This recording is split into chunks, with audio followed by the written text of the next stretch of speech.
These are the things to do when you hit level 70 in World of Warcraft. If you're a returning or new player and just got to max level after questing or a level 70 boost, this is the video for you to prepare for the War Within expansion release and make the most of Dragonflight. If you used a boost, then you should have some basic gear given to you, and if you quested to hit the level cap, then you can just go on the auction house, where there you can just buy cheap explorer equipment which has a decent item level. Although not strictly in relation to Dragonflight, make sure to check the active holidays and events on the calendar. For example, at the time of making this video, the Cataclysm Timewalking weekly event is on, where you can grind the Time Walk badges to buy rewards such as pets or gear, and even mounts, some of which drop from the instance bosses, such as the Infinite Time Reaver. Of course, with Cataclysm there's no specific expansion mount for Time Walking. And the next event is Pandaria Time Walking, although this changes week to week and it may be different when you're watching this video. You can also complete the main Dragonflight campaign, not just for the lore and story, which is great, but also to unlock the adventure mode for your alts, as well as some other features and story content, letting you level in any zone that you desire on your other characters. The main story missions in the new zones let you unlock the Forbidden Reach, Zaralek Caverns, and the Emerald Dream, as well as the ability to earn Renown with the Dragon Isles factions. And you can also do side quests for the additional lore and rewards. The Emerald Dream campaign is worth completing before starting the LFR zones content, especially since the boss kill at the end leads straight onto the raid finder. With this, you can also complete as many quests as possible if you're trying to grind the Lore Master achievement and title. Remember, with every expansion it does get harder because there's new quests added which goes towards the requirements to actually earn it. And if you're like me, who's been kind of putting this off, and I've just come back after a multi-year hiatus on the game, you'll realize how much of a grind it now is. The Emerald Dream also has a brand new world boss, Aurastor the Hibernator, who can also drop item level 441 plus gear each week you slay him. Of course, you'll need a group for this, just like any world boss, but it's definitely worth doing. Also, you should make a habit to collect the dragon glyphs from all of the zones and get the achievements, as well as spend them on the points on the dragon flying skill tree to make flying easier. This will give your mount more energy and passive abilities, since the default stats make it hard to stay in the air for long if you don't do this. Dragon flying is fun, but it can be a little bit janky. You can collect these across all of the main zones, as well as the new unlockable zones like the Emerald Dream, and it doesn't take long to collect enough to finish the whole tree. Killing rares should also be on the rota. This is great for achievements and general loot, some of which might be powerful gear, gold, or useful items like rep tokens or currencies. You should be using an add-on though, like Silver Dragon or Rare Scanner, to actually find them easily and be able to mark them on your map.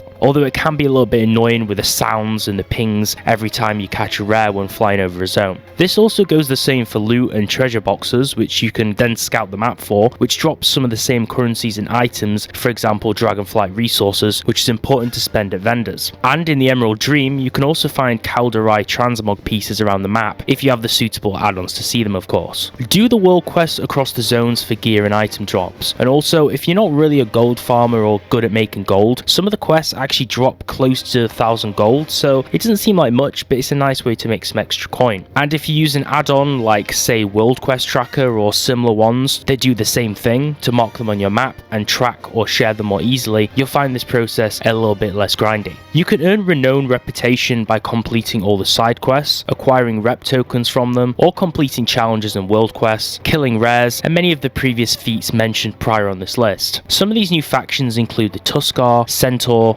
Valdrak and Accord, and Dragonscale Expedition, for example. Now, for every 2500 reputation obtained with a faction, you gain 1 level of renown with them. You can track this progression with the Dragon Isles summary button, which is located by the minimap, which you can also use to level your dragon flying using the glyphs that you collect. Mousing over a faction shows its potential rewards, as well as the ability to use the experience bar to track one faction at a time, just like the old rep system. Weekly quests and daily quests can both be very good to level these reputations, with many being obtained from the zones of the factions or from the capital city itself. As for instances, you can start out with normal dungeons where you can acquire eye level 460 items, then progress onto heroic where item level 476 drops can be acquired, and then if you have the ability to do so, you can do mythic for eye level 493 gear, or then mythic plus dungeons after. But these difficulties above heroic do require building a group or playing with guildmates, which not everyone has access to. LFR, aka the raid finder, is then for learning learning basic raid mechanics and acquiring basic raid tier gear. You can then of course progress onto normal and heroic LFG raids by building a group for better gear and a greater challenge, and to actually learn how to do the boss strategies, since LFR is just a face roll. On the side, you can also level up your professions. If you're looking for gold or for better gear, you can prioritize and use the crafting ones to craft high level gear or sell it on the auction house. The capital city has a lot of NPCs where you can learn Dragonflight profession skills and then acquire recipes from this expansion. Battlegrounds are still a thing too, of course, for PvP players, and even though the gear is different, PvP gear is always still powerful too. You can run Battlegrounds for honor points, as well as rated Battlegrounds to get conquest points to spend at the respective PvP vendors. Also, for more serious players, you can play arenas in 2v2 and 3v3 for climbing the PvP rating ladder and then getting better gear also. And if you've exhausted other things to do, or if you're more of a passive player or more of a collector at heart, you can beat some of the achievements. For example, the exploration achievements for exploring all of the current zones and their points of interest, as well as hidden zones and their areas too. The Dragon Races are fun new ways to test out the dragon flying skill, with different courses that you can do via test runs or at different difficulties. You can complete some of these via world quests and some which you can acquire at the capital cities. Do you have a question? Is there something that you didn't understand from the guide or something that I missed? Leave a comment below. I always try to reply to the comments, and I love to learn if there's something which was incorrect in the video or something I missed. Also, be sure to like it if it helped you and subscribe to see more videos like this one before anyone else. Thanks for watching.